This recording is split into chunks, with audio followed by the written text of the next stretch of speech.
ایک باغ میں جہاں ایک شخص کا اونٹ دیوانہ ہو گیا تھا اور وہ حضور کو بلا کے لے گئے۔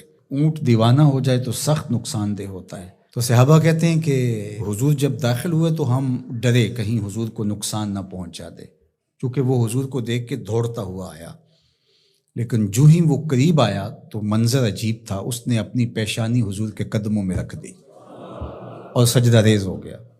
جب اونٹ کی اس محبت کو ہم نے دیکھا تو برجستہ کہا کہ نحن احق ان نسجد للنبی صلی اللہ علیہ وآلہ وسلم۔ حضور ہمارا سنا تو فرمایا کہ اگر اللہ کے علاوہ کسی اور کے لیے سجدہ روا ہوتا تو میں بیوی کو حکم دیتا کہ وہ شوہر کو سجدہ کرے۔ تو اللہ کے علاوہ شریعت میں سجدہ کسی کو روا نہیں۔ سجدہ تعبدی جو عبادت کی نیت سے کیا جاتا ہے وہ تو کسی کو بھی جائز نہیں ہوا، کبھی بھی نہیں ہوا، کسی شریعت میں بھی نہیں ہوا، چونکہ شرک کی کبھی بھی اجازت نہیں ہوئی۔ لیکن جو سجدہ تعظیمی ہے وہ پچھلی شریعتوں میں جائز تھا، لیکن اس امت کے اندر اس کے بھی روک دیا گیا تاکہ اس کا راستہ ہی بند کر دیا جائے۔ ایاک نعبد و ایاک نستعین، ہم تیری ہی عبادت کرتے ہیں اور تجھی سے استعانت طلب کرتے ہیں، تجھی سے مدد مانگتے ہیں۔ عبادت کسے کہتے ہیں؟ اقصی غایت التذلل والخضوع، انتہائی درجے کی عاجزی اور انکساری عبادت ہے، اور عبادت کا جو نقطہ کمال ہے وہ سجدہ ہے۔ سجدے سے بڑھ کر عبادت کا کوئی روپ نہیں ہو سکتا، اور بندے کو سب سے زیادہ قربت رب کی سجدے میں ہی نصیب ہوتی ہے۔ تو ہماری عبادتیں اللہ کے لیے ہیں، اس لیے بندہ اس کے حضور کھڑے ہو کر کے عرض گزار ہوتا ہے کہ مالک میرا سر تیرے حضور جھکے گا۔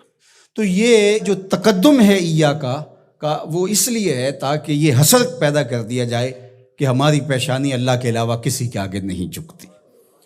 اچھا، اب یہاں ایاک اعبد بھی تو ہو سکتا تھا، لیکن نعبد ہے، اس لیے کہ بندے کو یہ سکھایا گیا کہ اپنی عبادت پہ ناز نہ کرنا، اپنی عبادت کو صالحین کی عبادت کے ساتھ جوڑ کے پیش کر کہ مالک جس طرح تیرے بندوں کے سر تیرے حضور جھکے ہوئے ہیں، میرا سر بھی ان کے ساتھ تیرے حضور جھکا ہوا ہے، ان کی عبادت قبول کرے گا تو ٹوٹی پھوٹی شکستہ عبادت میری بھی قبول فرما لینا۔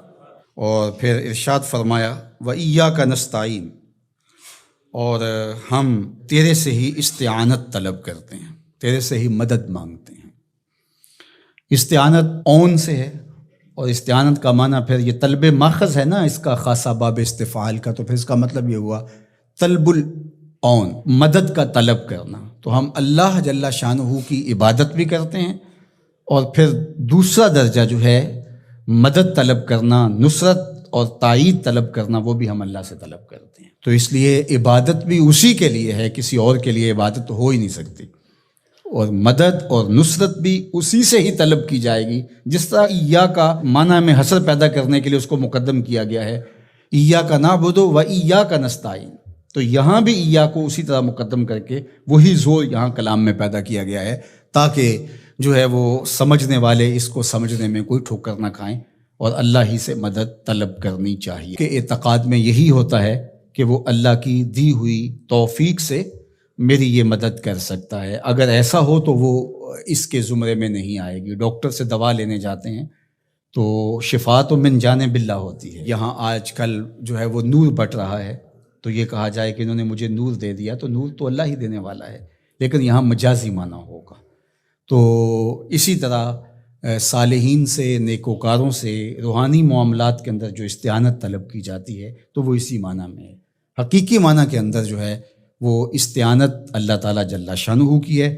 باقی رہی بات عبادت کی، تو عبادت تو کسی کی مجازن بھی نہیں ہو سکتی اور حقیقتاً بھی نہیں ہو سکتی سوائے اللہ کے۔